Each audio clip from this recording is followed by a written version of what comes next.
pakikibaka at pagbabalik sa mapayapang pamumuhay. Nakatutok dyan si Police Staff Sergeant Merculito Lovendino Jr.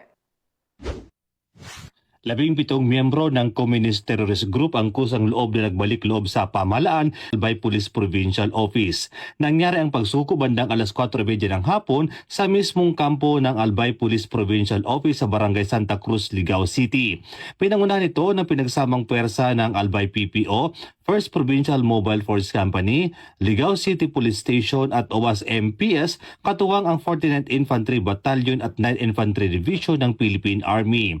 Ang mga sumuko ay pawang kasapi ng milisya ng bayan sa ilalim ng kilusang Guerrilla 1 Sub-Regional Committee 5. Kasama ng kanilang pagbabalik loob, isinuko rin nila ang 11 piraso ng iba't ibang uri at kalibre ng baril. Sa kasalukuyan, ang mga sumukong rebelde ay nasa pangangalaga ng 49th Infantry Battalion habang ang mga isinukong armas ay nasa kusudian ng Supply Section ng Albay PPO para sa wastong disposisyon.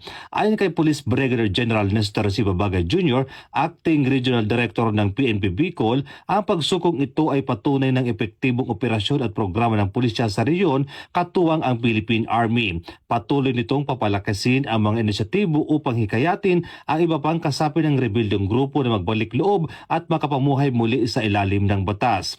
Tinitiyak din ng pamahalaan na mabigbigyan ng sapat at tulong ang mga sumuko upang tuluyang magkapagsimula ng panibagong buhay. Sila ay isa sa ilalim sa Enhanced Comprehensive Local Integration Program or ICLIP na naglalayong tulungan ang mga dating rebelde ng CPP, NP, NDF at milisya ng bayan na muling maging produktibong mamamayan.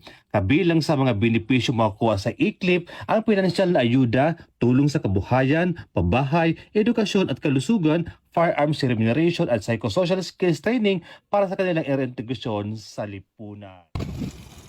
Mula dito sa Legazpi City, ako ngayong Police News Network Correspondent. Police Staff Sergeant Merculito Lovendino Jr. Alagad ng batas, tagataguyod ng balita, please.